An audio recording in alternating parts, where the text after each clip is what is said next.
This is the Misdirected Mark Podcast, a podcast about gaming, game mastering, and entertaining you, our listeners. We are explicit, you have been warned, and I'd like to thank Mike Willard for letting us use his music on our show. Now let's pick up those mics and get on with this thing. And welcome to the show, Gameros. Tonight on the Misdirected Mark Podcast, we're talking about Daggerheart in Sneezy's game space. But first, my name's Chris. Apparently my name's Sean. It is. And I'm Jared. All right, well, this is unusual for you Misdirected Mark folks out there. I mean, not super unusual. I mean, I've been on podcasts with both of these gentlemen before, and I use the term gentleman a little loosely. Very loosely. At least in Merwin's case. Oh, man. Sean, tell us who you are, what you're all about, where you come from these days. Where do I come from these days? I come from the land of Western New York, like one Christopher Sneezak. It's true. What do? I am a freelance game designer. I have been doing this for about 25 years. And for the last 6-7 years, I've been doing it full time. If you have played 5th edition D&D, if you are familiar with the Adventurers League, then you probably have seen or heard or know something that I've written. I also do work on other games, and my current, not full-time gig, but gig that takes up the most time is working for a company called Ghostfire Gaming. And we make 5e products, including the setting that we are best known for, which is called Grim Hollow. A dark fantasy, not quite horror, but more like if Grimm fairy tales were much, much worse and true. That's the way I like to think of that. I could go on for a long time, but I'm going to stop there. I just do game stuff.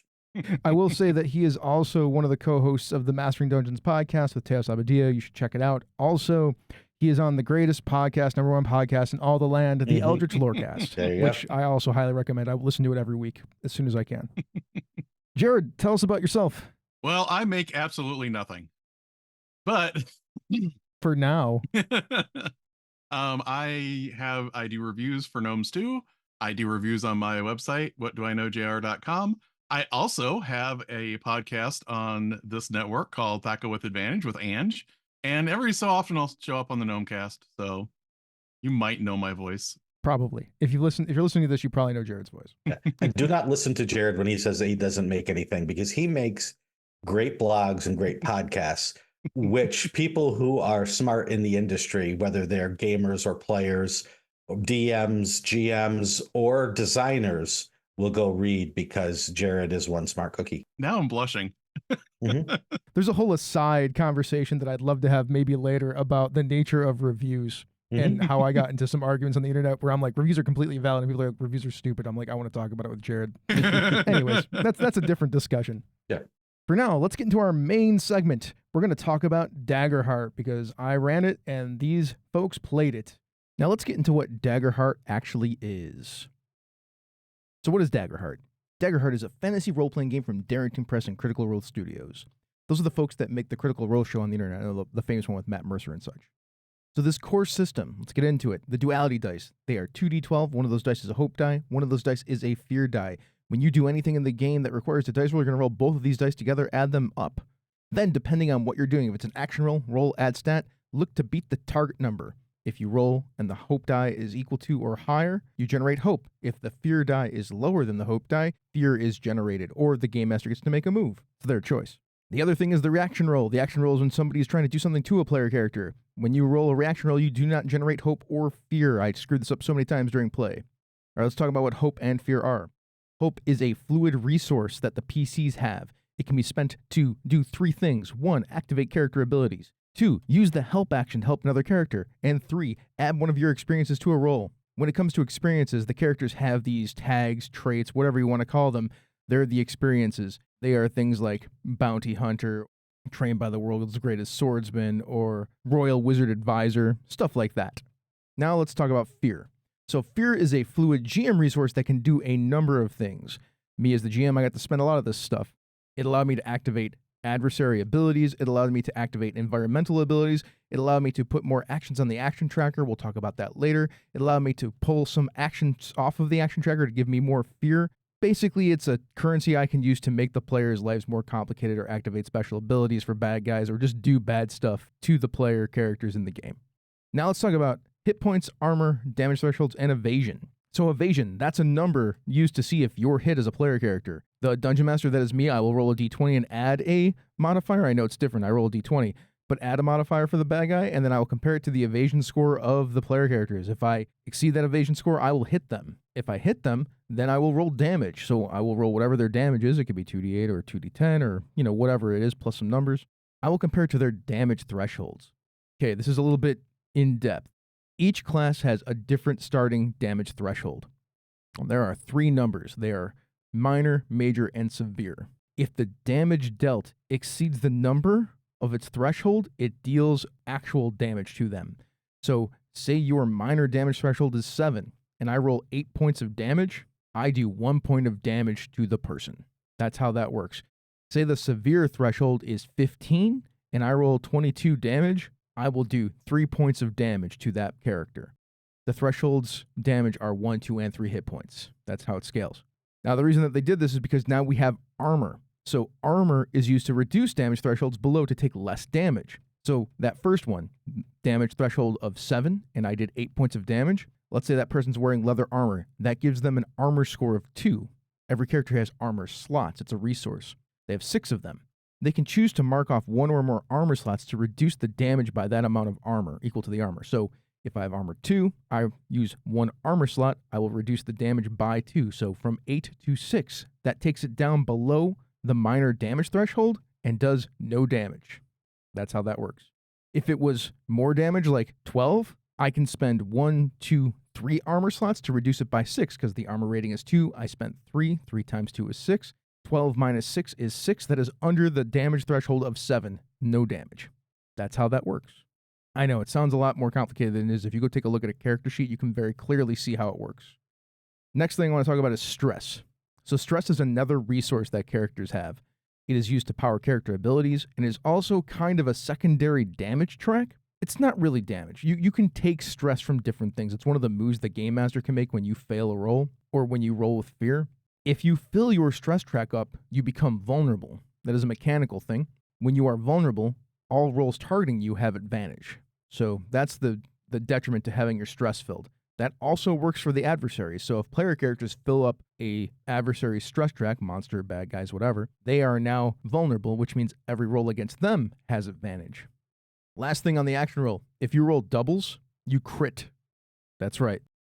Critting in this game is generally pretty good. You get to generate a hope, you get to remove a stress from your character, and either you will do your max damage plus the damage dice again, or you will get some extra benefit depending on what the narrative situation calls for. All right, let's dive into characters. The demi-plane character creator is very good and runs through all of this stuff for you. So if you're curious about this after I explain it, you can just go to demi-plane for free, make a character, look at all the rules. Anyways, the first thing you do is you pick a class. Let's say rogue in this instance. There's like rogue and fighter and all the classic ones you think of, druid. There's seraph, which is kind of like a cleric paladin thing going on there. It's kind of interesting. Then you pick a subclass after that. So for the rogue, there is the Night Stalker and the Syndicate. Picking one of those subclasses, they give you an ability. The abilities are on these cards. They also give you 2 decks to pick your other abilities from. They're called domain decks. We'll get to that in a second. Next, you will assign your scores to your attributes. So there's agility, strength, finesse, instinct, presence, and knowledge. If you will note, there is no constitution score or anything like that, no equivalent to that in this game. That's because your damage thresholds are what make that up. Your class does a lot of work for you. In fact, every character sheet is specific to the class. Another nice thing about the attributes is that there are 3 descriptors under each one of them that help you figure out what's going on with them. For instance, when it comes to instinct, we have perceive, sense, and navigate. That's what instinct does. It's a quick, nice little reference for player characters. After that, you will pick your starting weapons, armor, and inventory. Then you will go to your domain deck cards. Night Stalker and Syndicate give you sets of powers. For instance, Night Stalker gives you the Grace deck and the Midnight deck. Let's say I pick Warrior instead. One of them is Bone and Blade. That is some of the domain cards. Now, once I have these cards, which I think there are 3 or 4 cards in each deck, you will now pick 2 powers from them at first level. So now we have an ability from your subclass and 2 abilities from your domain deck. You will also pick an ancestry, that is your lineage, that provides you with also a benefit and a power. It's another card. And then there's a community that you belong to. These are the people that you grew up with, and it also provides you another benefit and power. So that's another card that you get. So now we're talking about 5. You have 5 powers. Some of them are active, some of them are passive. Depends on what you pick. Then you will create your experiences. I mentioned that earlier. Those are phrases or words that tell the game, yourself, and the players what specific set of skills you've developed through your life. I mentioned some examples earlier. Swashbuckler is another one. Sharpshooter, incredible strength, I'll catch you. Those are other examples. The last thing that comes up are these background questions and connection questions. They are things that fill out your background, and they are for the other players to know some stuff about you and for the game master to help put stuff into the game about your character. A lot of times when it comes to the connection questions, you are actually asking another player to answer it for you. For instance, you are saying, what have I discovered about your past that I hold secret from the others? So that's what you ask another player. So that's all the stuff that has to do with the core system and the characters. The last thing is the GM stuff. This game has a lot of Blades in the Dark, Powered by the Apocalypse stuff baked into it, which means the primary thing that game masters do is make moves. There are 16 moves in this game that game masters can make. That sounds like a lot. It's not really. It's just a bunch of stuff that we all do as game masters anyway. In fact, it's a good primer for like how to game master. There are 2 specific things that you can do in this game when dice are rolled. And by the way, when the dice are rolled, if the player characters miss or they roll with fear, that is when the game master gets to make a move. 2 of them are mechanical based. They are take a fear, that's if they roll with fear, or assess a stress. So you can narratively say how they did something that stresses them out a little bit and they take a point of stress on their character sheet. That way we don't have to, as game masters, constantly come up with stuff to make the narrative flow. Sometimes we could just take a break and do one of those 2 things and let the game move forward. And I will mention a number of the moves later in the episode. Now let's bring back Jared and Sean and talk a little bit more about Daggerheart. Well, now that you've had all of that stuff explained to you, hopefully in 15 minutes or less, because, that isn't part of this conversation that we're having with these 2 gentlemen. That's just how podcasting works these days. It's nonlinear. Let's ask some questions. Let's talk about the game a little bit. I'll start with you, Jared. Which mechanics of the core mechanics felt good, felt bad, and why? I really like the update that they did for hope when you're helping someone else out. I like that idea that you're spending hope and then somebody else rolls another die and you take theirs if it's higher, because in my mind that feels like you're actually helping someone. It's not just you roll with advantage or you roll with a bonus. It actually feels like you are contributing something if you did in fact roll higher than them. That makes perfect sense. What about you, Sean? I want to say first and foremost, this isn't a mechanic, but it's something that really helped me get into the game, and that was Demiplane. Yeah. Demiplane did an amazing job of getting this character sheet and these rules up and available, because to be honest, if I have had to go through their just Word document and try to suss all this out, I probably wouldn't have played. But when I saw that Demiplane was like, oh, I click 3 buttons and I'm ready, that was amazing. It didn't help me learn the rules better, but it was a great function for playing. The core mechanic I liked, and I'm still weighing all of these options, like game design wise, but what I liked was how the hit points were gated. You could do 50 points of damage, but really you can only do up to 3 points of damage unless you use an optional rule. And what that does for me in a game is it sort of dissuades the power gaming urge to try to do 1,000 hit points of damage, because it doesn't matter, or it doesn't have to matter. If you do 1,000 points of damage, unless you use that optional rule that says it multiplies, you just do 3.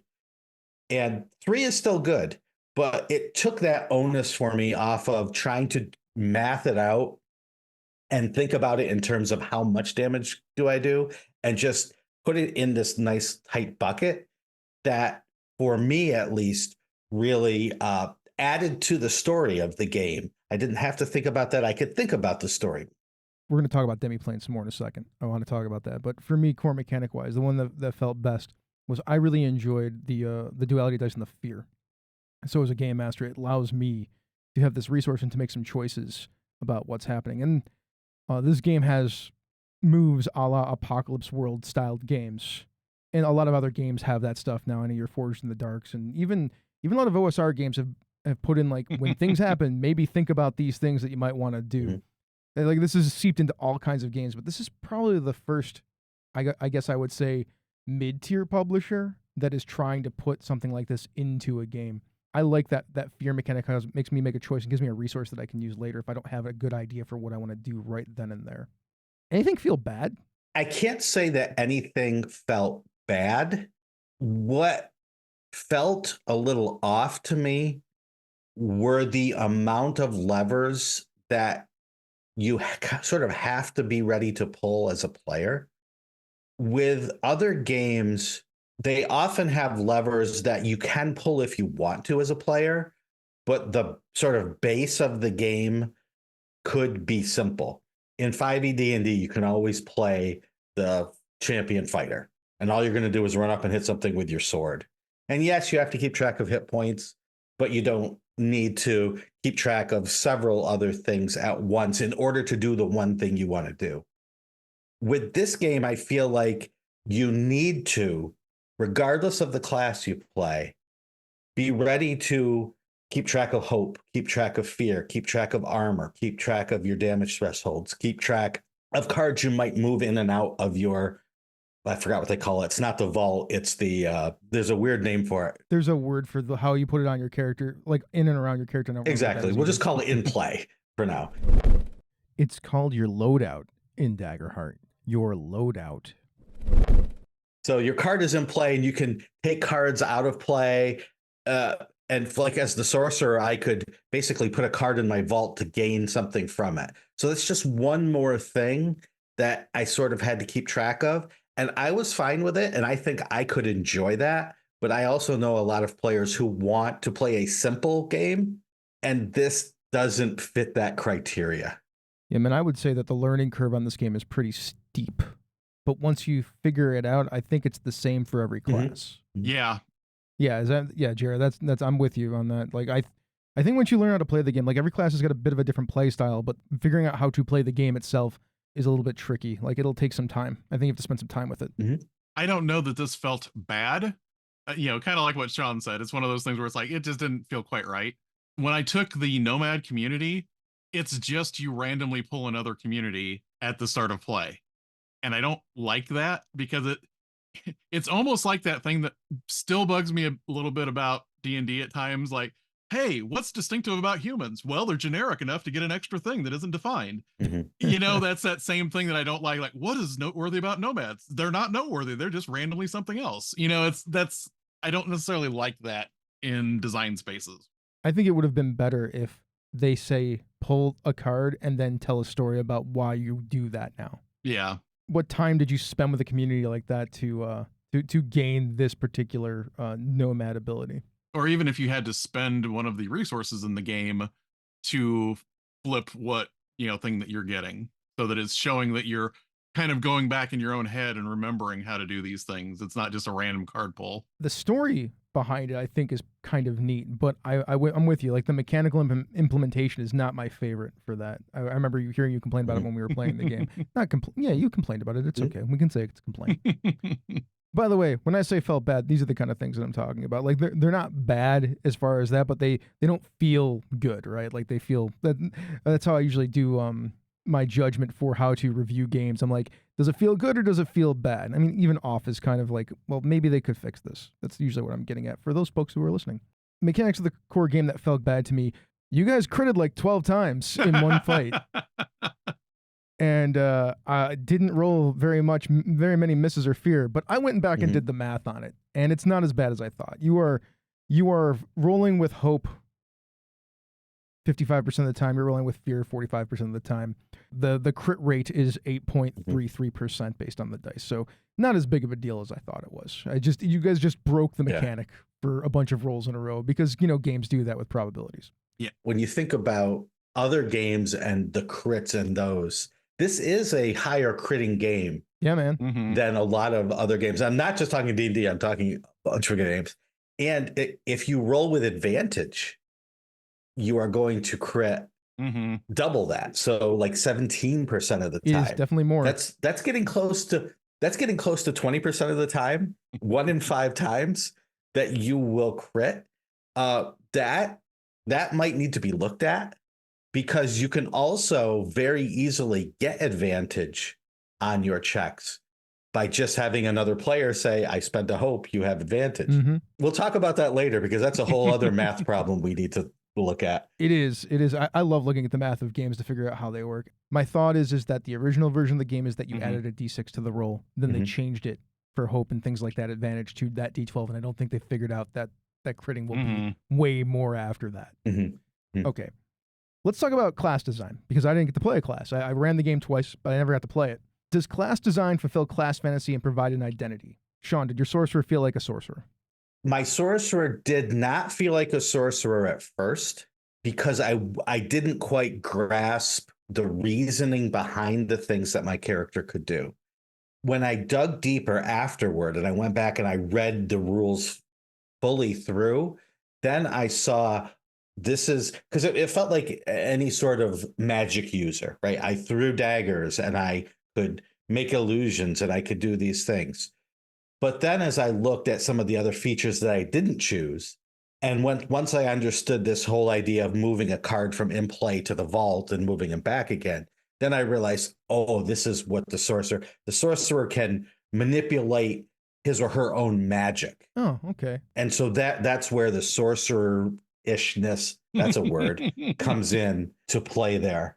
And so then I was like, okay, now I see. And I bet if I look at the wizard or, whatever other magic using classes are going to be, I will see some differences there as well. What about you, Jared? You played a ranger. In general, I really love rangers, and I have opinions about rangers and what does and doesn't constitute a ranger. And I will say this was one of the best feeling things within the system to make me, feel like it's the type of ranger that I envision when I think of that class. I loved the fact that you aren't just good at tracking, because that's something that sometimes is worthwhile and other times doesn't mean anything. But in this case, it meant you can investigate, because you could ask the GM a question, about the thing that you're tracking. And it also gave you a bonus to your deflection. So if it's like, I am now better at, because I know what it is that might attack me. And I loved that, because it turned tracking from this thing that, oh, that's great once in a while, to a thing that is something people usually mention as a core feature, but is not something that plays into most of the gameplay of any game that has rangers. Yeah, I thought that was really interesting when you hit me with that, because I didn't read a lot of the class stuff. I didn't read hardly any of the class stuff. I ran the game. I usually just let players figure that stuff out and then tell me what's up. So when you were like, I get to ask a question, I'm like, oh, that's cool. I love mechanics like that. And then it had a mechanical impact after. I'm like, also very neat. It's kind of like with Sean's sorcerer. I like the idea of like you would spend stress or hope to extend the ranges of your spells. That felt very meta magic-y to me in the way that a sorcerer does in D&D 5e or in other, like, I get to manipulate the fundamental laws of magical physics, essentially. For sure, yeah. The other thing that I really liked about the ranger is rangers focus. This is a thing that happens across rangers in different editions, whether you have a favorite enemy or hunter's mark or whatever. In this case, I didn't like it at first because I had to spend hope to activate it, but afterwards I kind of got it and why it costs that. But what it does is when you hit something and then you spend that, you're locked into that thing and you understand how to hunt it. So it can't hide from you. You never lose track of where it's at. And if you want to re-roll, you can spend your focus and then re-roll and potentially hit it again. And I actually kind of like the idea that your focus on being good at hunting something isn't just like +2 to damage or something. That feels to me more like you are somebody that is used to being out in the wilderness and looking at dangerous things and analyzing how to hunt dangerous things. And that, again, was another thing that was like, this is very rangery to me, and I really appreciate this. It sounds like you were on board with the strong ranger design for this game so far. Follow-up question to this. After playing the game for about 4.5 hours, was it easy to understand what was expected from the class? Sean? It was. It was both easy to understand what was supposed to come out of the class and what was supposed to come out of the game itself. Yeah, I think it was. I think after the first day when we played did an hour's worth of session 0, if you will, character creation and discussion. And then we played for a couple hours. I think we were pretty much on course then. Then we might have done a few things wrong or misread a couple of things and had to go. But by that time I was good. What about you, Jared? Yeah, I definitely think so. I mean, it's fairly easy to pick up from the ranger builds. Like, either I am meant to run up ahead of the party and engage something really fast, or I am meant to have a bow and shoot it from back here. And I had the guy that runs up and engages things. So I think it was pretty easy to understand that play style. So now I'm going to ask a super loaded question because this word doesn't mean anything when it comes to opinions. Was the game fun? And more importantly, what made it fun for you? Let's start with you, Jared. I had a lot of fun, and a lot of why I was having fun is that everybody seemed to be playing with the widgets on their characters, and I like that, especially when the widgets don't feel like you're doing math outside of the game, but they're widgets that bring you back into the game to tell a story. So I really enjoyed that because it kept my brain engaged, because it's like, oh, there's a mechanic, but it ties into the story, and then it ties into this mechanic again. So I really liked that cycle of things going through there. And plus, it was satisfying playing the character that I was playing, which leads to my happiness. Therefore, it is fun. What about you, Sean? Yeah, I had fun on several levels. I had fun because the game was fun. You ran a fun game. The other players were joking and, talking and role playing. So that kept it fresh. But we were also, as Jared said, all like focused in on what can we do with this? Let's test the game. And I'm going to try to use every single ability I have at least once to see how that feels. So that made it fun, not just for me seeing what I was doing, but what everyone else was doing. This was the first thing I noted after the game as I was thinking about it. I've played many, many games online now, as many of us have, thanks to COVID. And usually after 90 minutes or even an hour, and definitely by 2 hours, I'm generally checking email, right, as other people take their turns. And I wasn't. I was looking at everyone. I was watching what they were doing. I was paying attention. Part of it was because we had a good game master and good players. Part of it was we were play testing. But part of it was the mechanics of it. Part of it was the fact that there is no initiative. So it's always my turn. And it's always the DM's turn if the DM the game master chooses to do so. So that helped keep my focus on the story and the elements as they were unfolding in the adventure. Let's dive into that idea for a second. So, as I mentioned when I was explaining the game, like, you make action rolls, and then if you roll a miss or with fear, then the game master gets to react. And when you get into a combat, which we'll talk about the action tracker in a second, the game doesn't really change all that much. You're still playing exactly the same way. It's like the players do stuff, and then if the rolls go poorly, then the game master reacts to what's happening. So the flow of the game never really changes, which very much a Powered by the Apocalypse thing. I've run hundreds of sessions of Dungeon World. It's got a similar feel to that. I've run hundreds of now sessions of Forged in the Dark games, similar feel to that. One, that's what made it fun for me. I love games that do that. Like, the game doesn't have a break for like, well, we better roll for initiative and whatnot, which I like those games too, don't get me wrong. But there's something, when you talk about a narrative game, that flow right there is what helps keep pace and keep flow and keep narrative going in the way that it wants to. That made it fun for me because I like that kind of pace.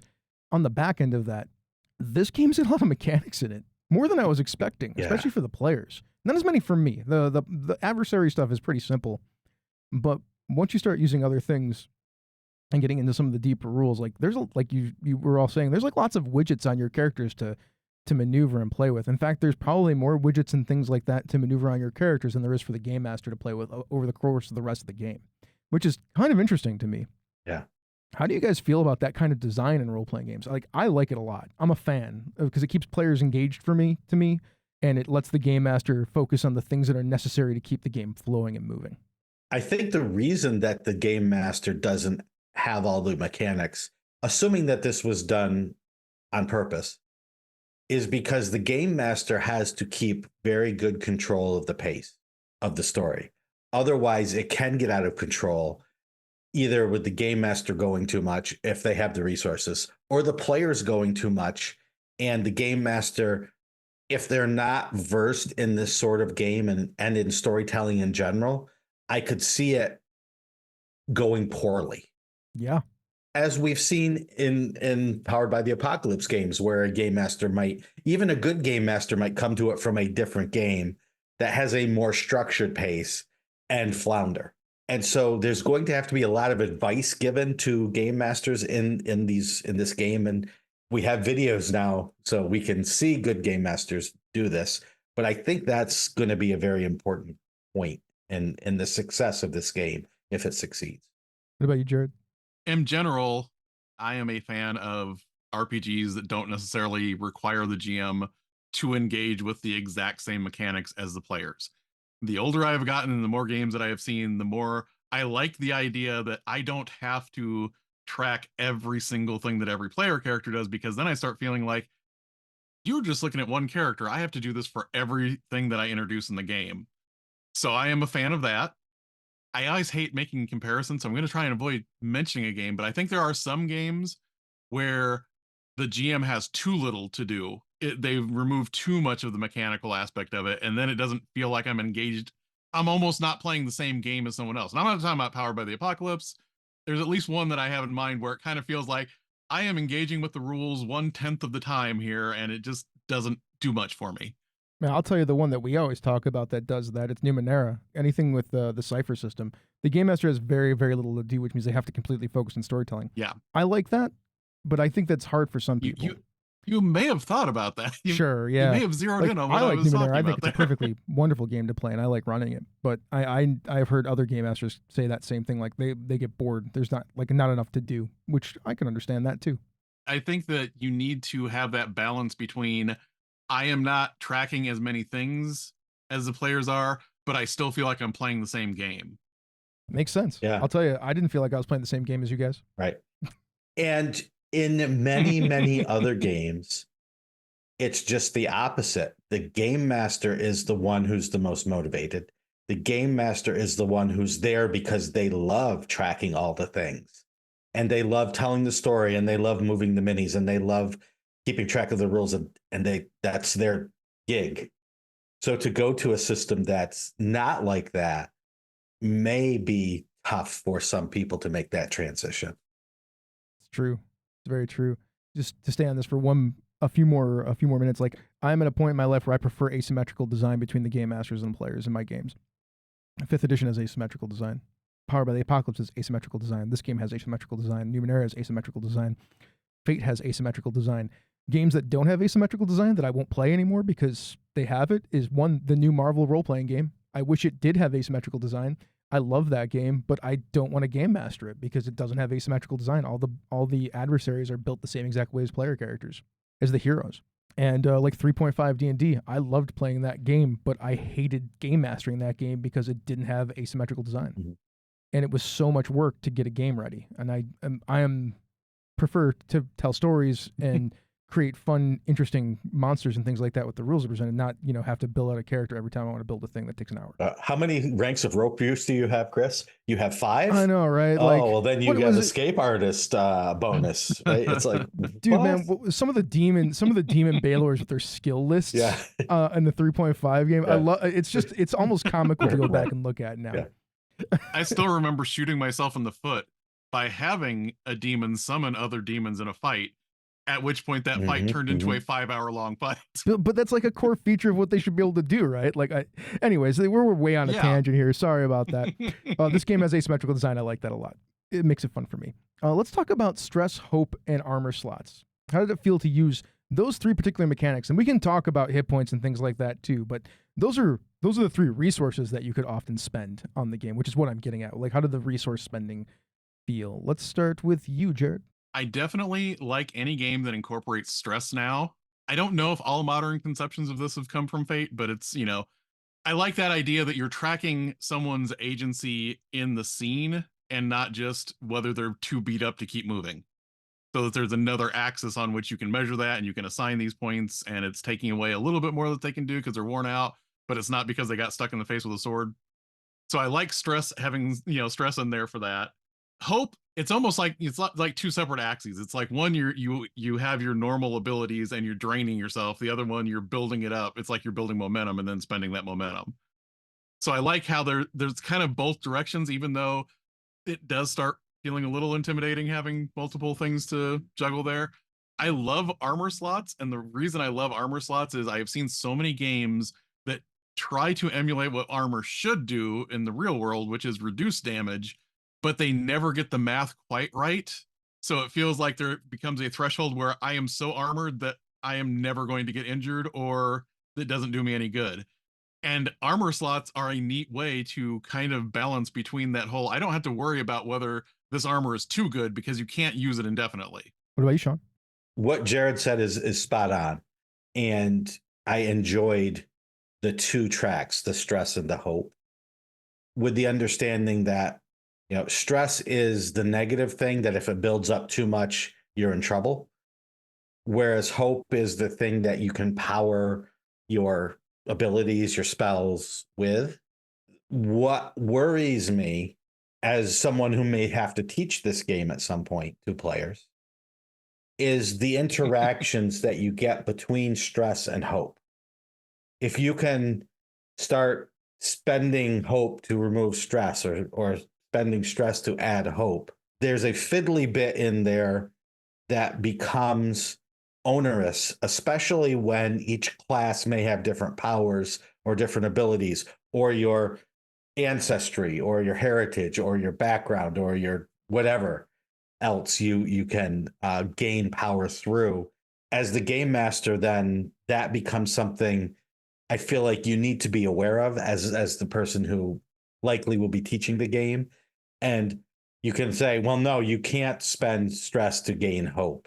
And someone's like, well, I can. I'm like, okay, the blank class can, but no one else can. Mm-hmm. Well, actually, I'm this heritage, so I can. I'm like, oh, well, okay, except for that class, and it turns into a Monty Python sketch. So I like it, but I fear it in some ways. Yeah, I'm waiting for somebody to put out the infinite stress hope build where you can just recycle those things to keep getting points. I don't think it exists in the game. I think they tried to be careful about that, but who knows, right? That's why they play test this stuff. Exactly. I'm with you. I hopefully they bake all that stuff out of the game as they're like cooking this thing down.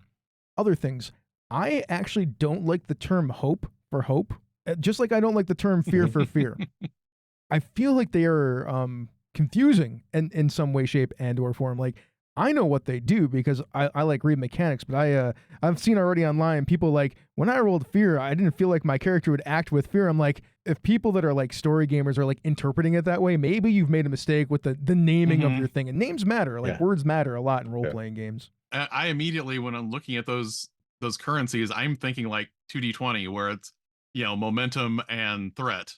Like, that makes sense to me because it's more about potential. I'm surprised they didn't call them that, momentum and threat.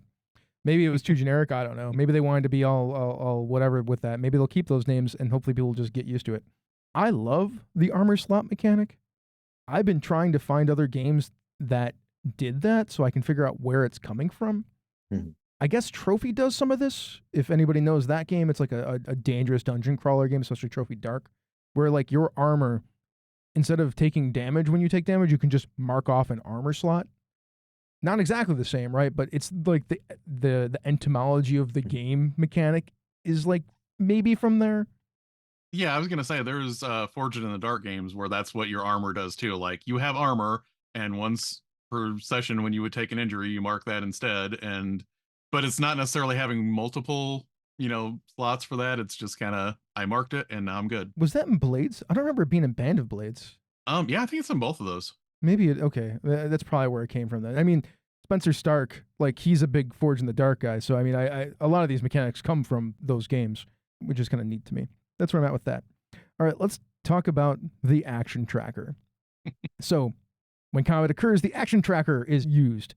Players go in any order they want. Most actions require players to put a token on the action tracker.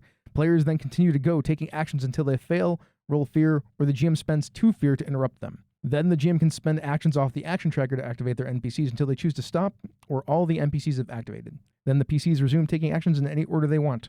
This is probably my second favorite mechanic, maybe my favorite mechanic of the whole thing. So now that I've thrown it out there, what are the pros and cons of the action tracker, Sean? Yeah, I've already said mine, which is with that action tracker, you can get into the flow of the game. And if it makes sense for a player to go twice, the player can go twice. And it doesn't affect things too much, except that the game master gets more chances to use the actions back against the players once that builds up. But what it did for me was help me focus. I was paying closer attention, as I said, because there's no initiative. It's just put your token on, and then be ready, because if you roll with fear or you fail, it could all be coming back your way quickly. So that's what I liked. Jared?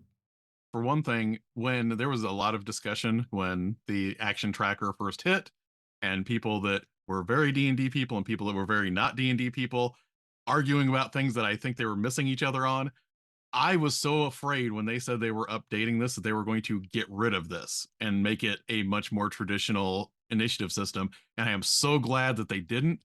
I hope this doesn't change a whole lot. Tweaking it's fine, but I hope this doesn't change a whole lot, because I think this is the personality of the game right here. Mm-hmm. I think it is too. I really like it. I think it flows really well. I love D&D, but also there was always that thing that we were joking about. If somebody says, I am going to walk up to this person and stab them in the face. Okay, everyone roll initiative. Well, you who are just about to stab someone in the face, you go fifth.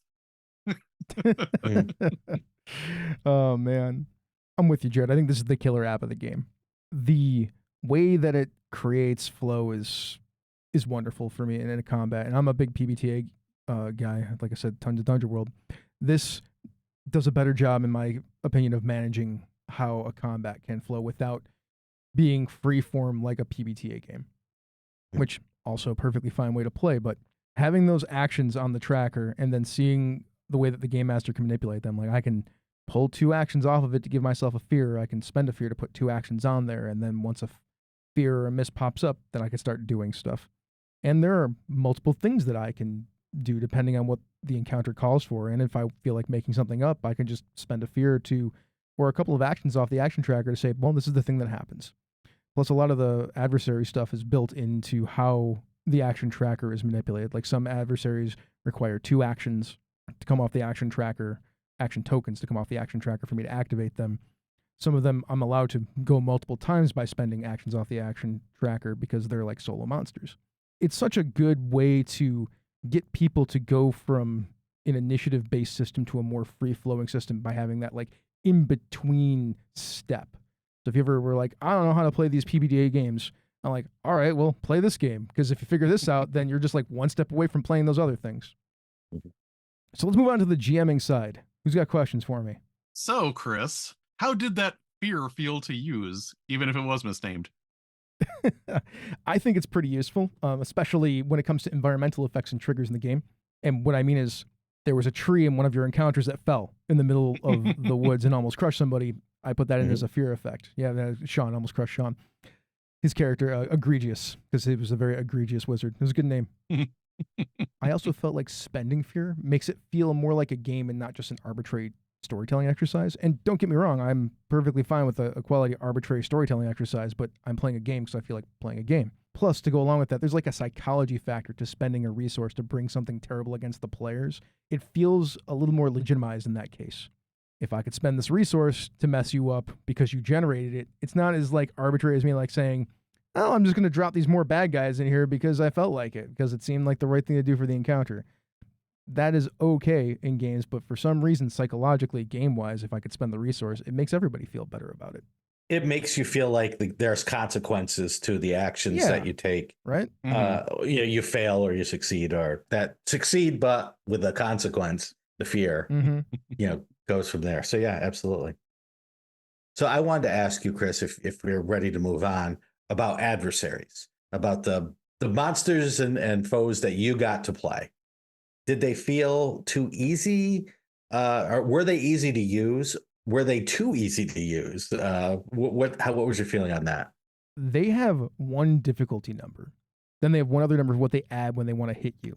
And I think that one difficulty number might be a bit too simple. I'm not 100% sure sold on that. with that, it allows me to put more focus on the adversaries taking actions and their special abilities rather than other numbers on the sheet. So there's a give and take there, right? It depends on what you like. I think I like simpler better than having a bunch of numbers to parse. I think it feels better for me, but I don't know how that would feel for other people. If I had my druthers and I was like redesigning this thing, I might prefer having like a magic difficulty and a physical difficulty in the game. I like that idea because characters have physical attacks and magical attacks. Those are the two types of attacks in the game. I think that might help diversify the design just a little bit, create characters and monsters and adversaries that are just a little bit different on the puzzly side, right? Like, oh, you should probably deal with these because they're the ones that are better at dealing with magic, and these are the ones that are better at dealing physical. So, pick your monsters. It's kind of like having brutes and assassins, or, like they did in the 4th edition design, they still have some of that. Lurkers, things like that. Yeah. But then again, if you want to, you can design some special abilities into that stuff. I saw that in the game. So it's like an extra step instead of just having it baked into the character. That's my thought. Did you feel like it was too easy for the characters to succeed? No. Okay. But that's only because I did the math later. Okay. Because I felt like we rarely missed. Because you did. Yeah. And I don't know if that was just a fluke. I had a few moments that I really wanted to hit that I didn't. And that hurt enough that I don't think we were hitting automatically. Okay. For me, this game is supposed to be heroic fantasy, right? Mm-hmm. I think if you're going to do the heroic fantasy thing, I mean, I want the up-down beat, right? Sometimes there's failures or whatnot. But I think the rolling with fear helps make that downbeat happen, because even if you succeed, I can still react. Because of that, I don't mind that players succeed like 60, 70% of the time. Yeah. That's a heroic game, if you ask me. We're not playing Shadow Dark here, right? We're not playing Mothership. If we're playing Shadow Dark or Mothership, I'd be like, no, it's wrong. Like, this needs to be different. But for this game, I think it's fine. The only reason I ask, because hitting, right, is obviously great. And as you say, heroic fantasy is great. But you, as the game master, don't necessarily get to act as much if we are always succeeding with hope. And so missing doesn't just give us that feeling of we're heroes, we're superheroes, we're always going to be doing the damage, but it also takes away that resource for you to tell the story of what the monsters and the adversaries might do. And linking those two things, I think, is cool. I'm wondering, I haven't GM'd and you have. So I'm just wondering how that felt. Well, let's talk about math for a second, right? In the two games that I played, so like I played one session, I ran one session that was in person, and then I ran the session for you two and the other two folks online. You guys broke the math of the game on that second night. You hardly ever failed. And I went back and I'm like, that didn't feel right, right? And it felt weird to me. That night felt bad for me as far as like game mastering goes. But when I went and looked at the math, like I said, it's you roll with hope 55% of the time, you roll with fear 45% of the time. You're probably missing 30% of the time. When you average that stuff together, the flip back is around 50%. So it should be 50% of the dice rolls allows me to do something. Now, mathematically, that's what's supposed to happen. Right. That's not what happened in our game. That totally happened in my other game. Okay. It worked just fine. All right. So I mean, I have a super small sample size, right? I've played 8 hours of the game. Right. But in the 8 hours and then looking at the math, it seems like it should be right. If I'm looking for a 50-50 coin flip of the game master getting to do something, which is what I would probably be looking for in this game, right, while still letting the player succeed 70% of the time, I think it's pretty solid. Like, I think that it's pretty dialed into what it's supposed to be math-wise. Now we could talk about hope and how that hope with the advantage mechanic skews that back the other way, which then probably pushes it more towards 60-40, which I don't know. Is that right? Maybe not. That's not the only thing. This is what I'm wondering, and I haven't run math on this yet, but I'm curious. So you as a character can spend a hope to give another character advantage. So now what you are doing is you are giving them 2 dice to roll with, or you are rolling 1, they are rolling 1, which comes out to advantage because they can use your die. Yeah. So now the chances of you rolling with hope are much higher than rolling with fear. And If they succeed on that check with hope, they get hope. That's still correct, right? I don't know. Okay. I went and looked before, and then I went and looked again, and there's like disagreements about that. If it's not, I think they should change it to if you spend a hope, you can't generate a hope. Right. They got to change the rule to be that, and then it'll be fine. Yeah. Then it would be fine, because if you just keep going, everyone will always be assisting someone and spending one hope that so the other character gets a hope. Yep. Was likely to, then they can just spend it back. That's a way to really skew the numbers. They got to throw that rule then in there. If it's not in there already, it might already be in there. I keep looking around for it, and it's been a couple of weeks since we played. Right? Yeah. But for some reason in my head, it's sticking that like if you spend a hope, you can't generate a hope. Okay. That makes sense to me. That seems like it should be the rule. Right. Does it seem like it should be the rule? If you spend a hope to assist someone with someone. Even like if you spend a hope to get advantage, if you spend a hope to assist somebody, it shouldn't be able to generate a hope. I feel like that should be a rule. I totally agree with that.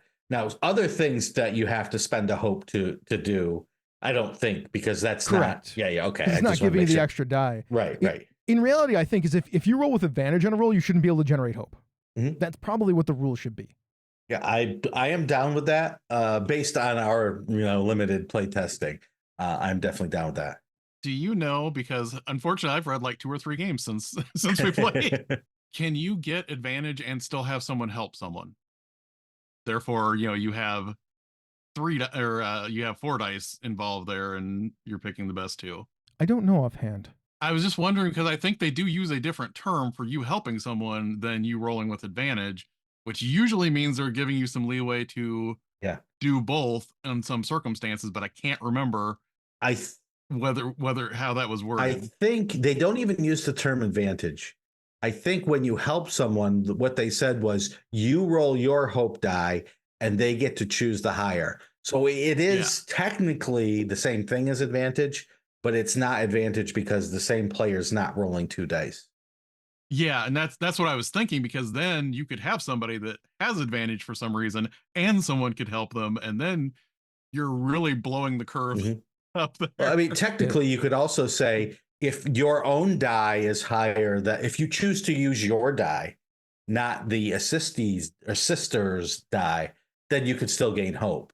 But you couldn't gain hope by using their die plus your fear to succeed, if that makes sense. It does. It's also fiddly, right? Yeah, it's very fiddly. Yeah. Yeah. Because then technically you could still say, well, I rolled higher on my fear than my fear on my own die. And so even though that die's higher, I'm still going to use mine so I could gain fear. So we're going down a rabbit hole. Just ignore everything I say from now on. Cheers. So good. Yeah, I just think if you roll 2 hope dice on a roll, you shouldn't be able to generate hope. If they just put that rule in the game, I think it'll probably fix a lot of those problems, because you're right, Sean. That is a way to generate hope on rolls. Yep. It's a good question to bring up. I will look further into that and find out about it. First thing I wish to address is that if you roll with advantage and you roll with hope, you can just generate another hope. That's a thing. Second thing, the help action, spending a hope to give a hope die, is not advantage. So you could technically roll more than 2 hope dice, according to the rules right now. It doesn't say that you don't roll more than 2 dice. Furthermore, if you're rolling with disadvantage and you have somebody helping you, you will roll your 2 hope dice with disadvantage. The lower one gets chosen, and then your ally rolls a die, and then you can choose from your ally's die or the lower disadvantage die. Your choice.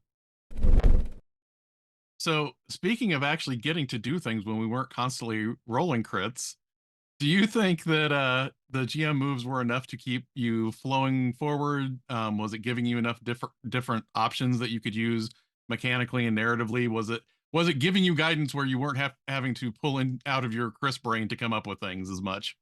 The answer is yes. And the reason is because they include 16 categories of moves that you can use, which is a lot of moves, right? Like, it's not a big deal to me, because if you ever looked at the game Masks, the Young Hero game.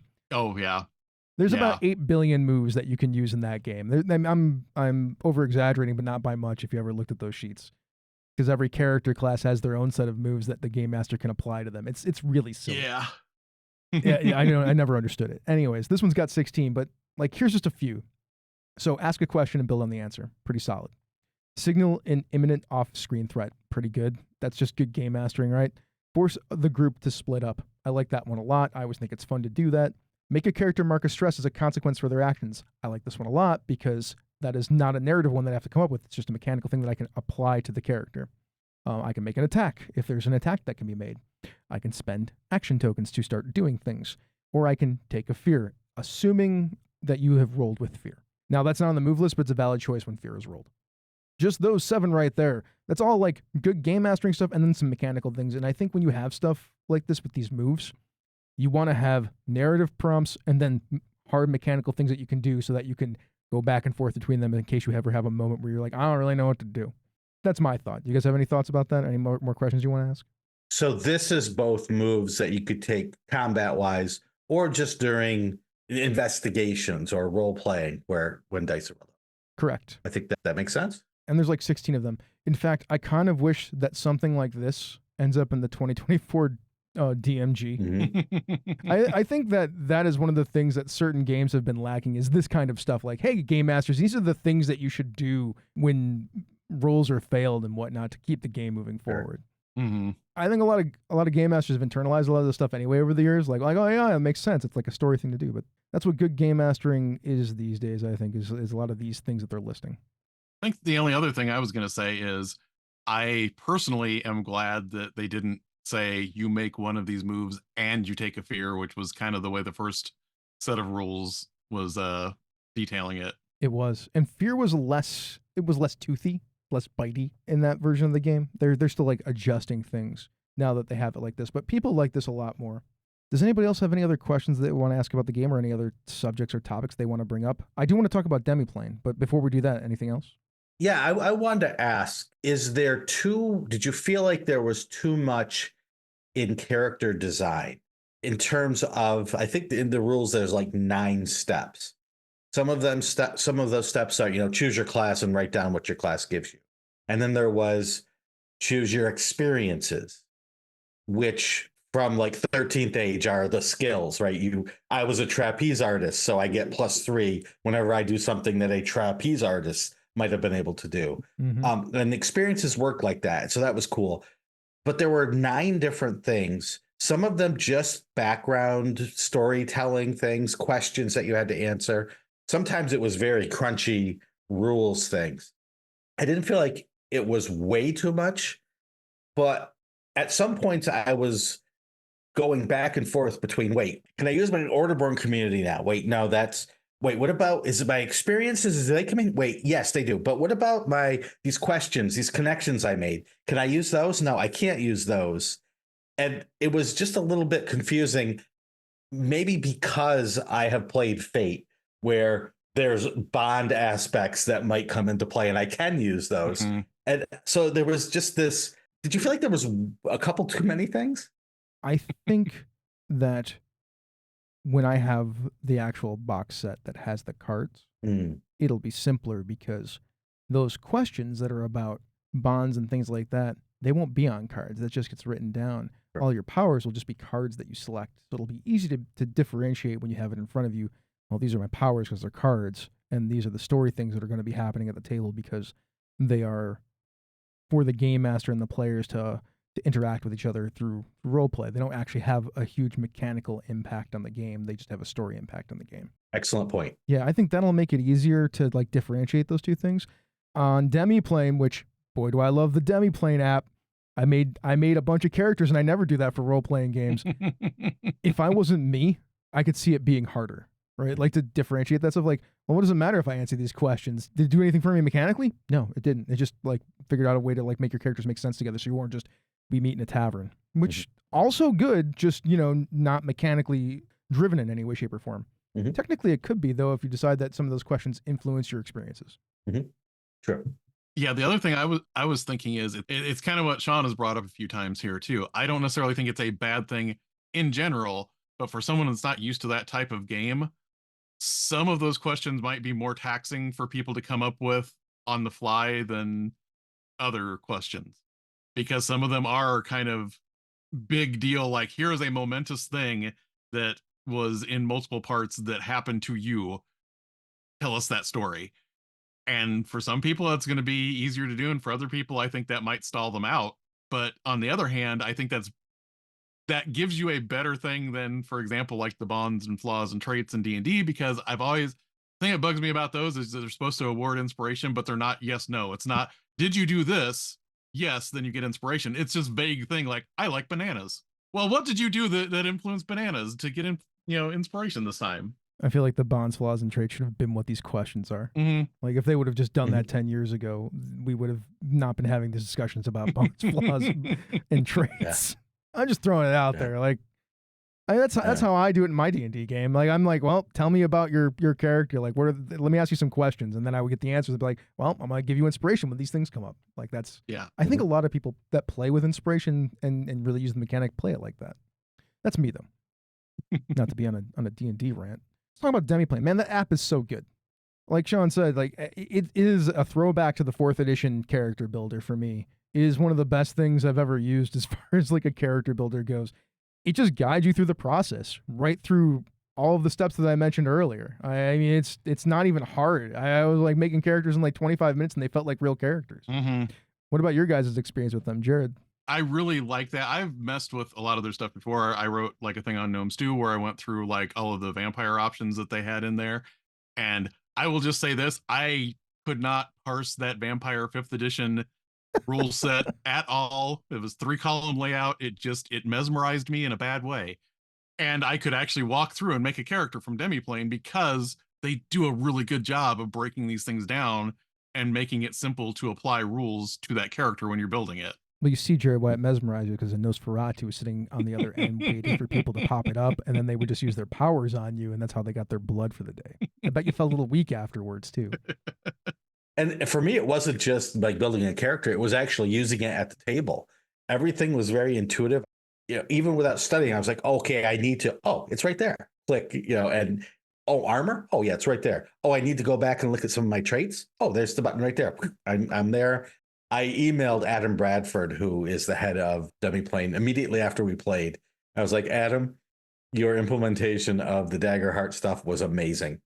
Kudos. He's like, oh, thank you. It is amazing. You're right. The UI on that sucker is so good. I don't know how I play the game without it, honestly. It'd be, I shouldn't say that because when I played in person, we used the character sheets.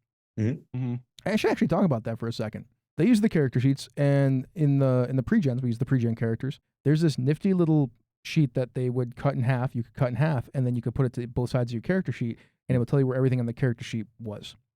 Man, was that useful for people to figure out what was going on with their character sheet. Once again, also really good user interface design for a character sheet. And that could make a huge difference in the playability and the acceptability of the game. That's great that they're on top of that. Yeah, man, for all those levers and dials that we're talking about on characters, they've done a great job of trying to make it as easy as possible for us to all figure out how to use these character sheets and these characters. Mm-hmm. That's really all I have to say about Daggerheart. If anybody else has any final thoughts, I'm more than willing to hear them. The only other thing I was going to say is I don't know proficiency. I'm still wondering how that's going to scale, especially since we were only playing at 2nd level, because that feels like something, because you do have that limited range of, doing 1 to 3 hit points. I'm not sure how much getting those extra multiples of dice is going to affect things, and if they need to ramp up as much as they were for my character. I think that is an interesting discussion point, because the proficiency is the multiplier for how much damage you do. The adversaries, their damage thresholds, they do kind of ramp up a little bit, more than the player characters, if you ask me, from what I saw from the characters. And I leveled some characters up to like 5 and 6 just to see what would happen. The character leveling experience is also fairly fascinating in this game, which we didn't really talk about that at all. Like the pick list that you pick from and how there's tiers of play. That's for a completely different discussion, though, which I don't think we have time to get into right now. That proficiency, I didn't do the math on it, right? Like I do need to sit down and figure out, like, well, if you're a barbarian or you're a ranger and you can do X amount of damage, or even a sorcerer and you can do X amount of damage and it's multiplied, like, is the proficiency stat boost thing that you select at leveling up the most important thing that you should take every time, or are other things more viable? I heard some people online saying, like, there's a right answer and it's take proficiency. And like, I don't know if that I agree with that, because what if I want to play a tank? that could take a bunch of hits. Maybe it's more important for me to take increased damage threshold and maybe some way to increase my evasion or my armor ratings or armor boxes. Mm-hmm. It's a good question to ponder. Like, I wasn't sure that I agreed with some of those assessments online. Yeah, and I think that's a fine-tuning thing. That's not a right or wrong. That is they need to live in that math a little bit more and get some more feedback on exactly where the dice are falling for people. Yeah, and I think that's my takeaway is you're never going to make every single person happy. And there's a million armchair designers out there who are going to say, oh, this, that, the other thing. This is a playable game, and it is a fun playable game for a lot of types of players. So all of the tweaks are going to happen, and all of the little grumblings about this number or that number are going to be there. But I was just pleased that I sat down to play this game and it worked, and it was fun. Last thing before we get out of this topic, one hack for the game. When we used our action tracker, what I was doing was lining up the players' tokens in the order that they took their turns so people could see who took turns when and in what order. And then I would just move them up above the action tracker so that you could still see who recently took a bunch of turns. So if you want to make sure that as a game master you're suggesting maybe it's this person's turn to go because they've been gone in a while, you can do that and you can see it. And then everybody can see it. Yeah. I think that's a good rule of thumb to try to apply to your games. This show is part of the Polygamers Podcast Network, where we try to help you play your best games. If you're enjoying this show, you might also enjoy the Gnomecast. That's where several gnomes from Gnome Stew get together to talk about gaming topics and themselves in an effort to entertain you and avoid being thrown in the stew. All right, gentlemen, before we leave, we like to talk about like one thing around here that's good for you either in gaming or in geekdom or whatever, right? Like, tell me about something that's going on in your lives that's like entertainment-wise or just fun-wise that people should know about that maybe you might want them to engage with. I have been more obsessed with X-Men now than I have been since I was a much younger man. I just keep engaging with the property ever since I started watching X-Men 97. I absolutely love that show, and it's reminding me everything I love about the property. Sean, I don't know if you follow Jared on different social media platforms, but he's got like a diorama of X-Men that he's evolving at work on his desk. It's so good. I am well aware of his compulsions. Compulsions. I call it fun. Exactly. Compulsions are fun. That's true.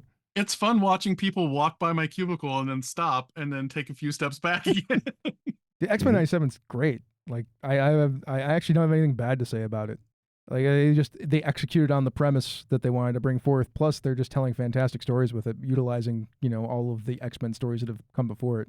When you're talking about distilling something into its a prime version of itself, it's pretty good show. Highly recommend it. Yeah. What about you, Sean? I have just finished the Fallout series. I never played Fallout, any of the versions of it. And we sat down, my wife and I. We don't get to watch a lot of television. We're very busy with lots of stuff going on, but we'll sit down for a half hour a night and watch something. And I was like, I don't know if my wife's going to like this. And I don't know if I'm going to like this. And we started watching it, and it was like, okay, all right, yeah, I got the Fallout vibe. By the end of the show, I was like, this is a really good series, not a really good video game series, not a really good post-apocalypse. This was just good all the way through. I was not shocked, but pleasantly surprised. Multiple times watching that show, I was sitting there and I'm like, man, I am actually uncomfortable by what's happening on screen repeatedly. Yeah. In a good way, right? I'm like, this is right. Awesome. I watch a lot of like just stuff. Like I watch a lot of anime. I watch a ton of horror, right? And there's like Fallout's got some pretty good horror vibes there, but there are moments, and not just for like the horrific visuals on screen, but the themes that they're like playing around at that I'm just like uncomfortable. Like that one scene in the boardroom in the past. I'm like, I'm uncomfortable with how real this could potentially be. It does not feel good. Yeah, that one got me. Also, when Lucy was in that Vault 4 down on 12 and she saw the thing on that screen, I'm like, I'm uncomfortable with this situation. That's not okay. I'm with you, Sean. It is fantastic, and the characterization, they're so good. The Walter Goggins, that's the guy playing the ghoul. Yeah. Man, what a performance! Yeah, just like Western cowboy, irradiated ghoul. Like, okay, let's go. Like now we're having fun. Plus, Maximus, man, it took me a little while for him to grow on me, but I really like that kid. He's so useless, but he's so earnest. Yeah, it captures what I imagine the video game does, especially at the start, as you're like living in this world that's totally not real, but it's real for them, and then they move out of it and going back to it and seeing all the rust behind the glitz of it, not the glitz, but the happiness of it is so powerful. The only thing I would say is I almost had to drop out in episode 3 because that was kind of the peak of animal violence. I watch horror movies all the time, and I don't care what humans do to other. I do in real life, just not in media. But when you start getting too graphic with animals, I have a hard time with it. And episode 3 is rough, so if you're going to be watching the show, you might want to keep that in mind. Dog meat was fine. Dog meat was fine, just so everybody knows. Everything was okay. Because, they're smart enough to realize that they shouldn't do stuff like that, at least not leave it that way. For me, there's an audiobook series that I've been listening to called Dungeon Crawler Carl. And it's a lit RPG. And the premise of the book is this guy, Carl, his cat, Princess Donut, leaps out of the window in the middle of the coldest day in February. He runs outside in his boxers to get her on the coldest day in February. And when he's out there, aliens decide to destroy the planet. And they basically knock anything that's inside of a building gets sunk into the ground.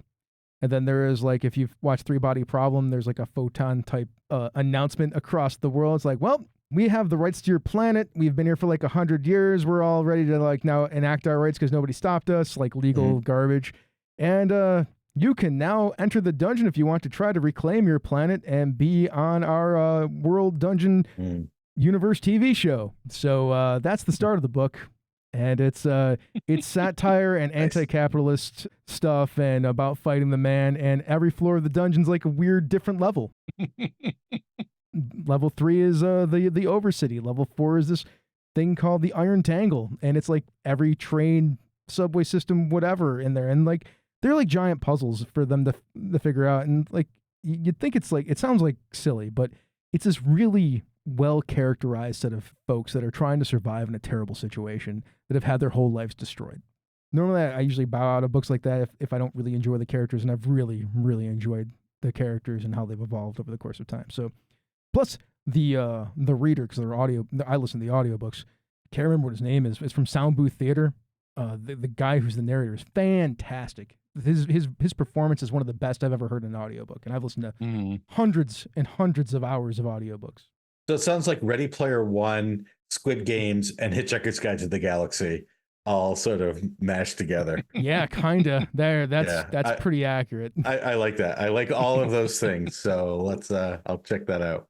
Last thing, if people want to check you folks out on the internet and listen to more of your stuff, where can they find it, Sean? On all the social medias, I'm at Sean Merwin. As Chris mentioned earlier, I have 2 podcasts, Down with D&D and the Eldritch Lorecast. Not Down with D&D. Mastering Did Dungeons. I say Down with D&D? You did. Chris, you've taken me back in time. We'll call it Mastering Dungeons now. What the heck? Mastering Dungeons. Eldritch Lorecast. And we are getting ready to launch something really cool for Ghostfire Gaming. If you go to grim-hollow.com, you can see that we're going to be playtesting a bunch of new 5e rules, starting with a new class called the Monster Hunter. So if you are a fan of Buffy, Supernatural, The Witcher, Van Helsing, all of those monster hunting types, we're trying to scratch that itch for you with this new class. You can play test it and let us know what you think. Did you design the Monster Hunter? I helped design it. It was a group effort. Oh, nice. What about you, Jared? Well, you can find some of the reviews that I do on Gnome Stew, which is also a good thing to just check in on and read anyway. You can find my particular blog at What Do I Know JR, where I talk about a whole bunch of games, usually in review format. And if you want to hear me talk more, you can hear Ange and I on Thaco with Advantage on the Polygamerist podcast network. All right, thanks, guys, for joining me for this Daggerheart discussion. I really appreciate it. Thanks for having us. Thanks for joining me in Sneezy's Game Space. Now let's thank some of our wonderful gameros who patron this show. Let's start with Queen Senda's Royal Court. The Polish Ogre, our very own Polish Ogre. Lars Henrik Evjan, the Lord Out of Time. Jim Likes Games, the Royal Merchant Emeritus. He's retired these days from that, but he's still our Royal Merchant Emeritus. The Chromatic Chameleon, the Queen's Spy Mistress who blends in all over the place. JT Evans, the Queen's Librarian, keeping those books in order. There's so many. Schmitty, the Keeper of the Labyrinth. He's down there, hanging out with the Minotaur. Andrew Dacey, the Warden of Whiskies, and boy, does he have a nice collection. John Carney, the Court Necromancer. He makes sure that all of the dead stay dead that we want dead and raises all the ones that we need raised. Craig, the Lord of One Name. He's just got one name. Tiberius Starcrash Smith, the Baron of Britannia, defending our lands across the Atlantic Ocean from us. Eric Bonts, the Weregator. I mean, he turns into a Weregator. That's pretty awesome. And then there's Kevin Lovecraft, the Royal Beard. He does have such a luscious, lovely royal beard. Now let's get to those gameros who have their seats at our tables. We have John, Chris Constantine, Miko Froelich, Eric Simon, the Deliberator, who belongs to an Elite Order, a hallowed subcategory, Bridget, Athalis, Not That Billy Mitchell, Fiona, Kathleen Halperin, Christopher Gamelk, Michael Asparum, Joseph Knoll, Carlos Hepdilemma, Michael Draper, Alice Kira, Jim Fitzpatrick, Brantley Harris, Steve Radabaugh, Richard Wyatt, Joseph Peralta, Brian Kurtz, my Brett, not my Brett, but somebody's Brett, Chris Steele, Jared Rasher, Eileen Barnes, and Brandon Barnes. Thank you so much for being the great gamers that you all are. This was Sneezy's Game Space, a Misdirected Mark podcast as part of the Polygamerous Podcast Network, where we help you play your best games. Now let's go play some of those games. Mic drop. We out.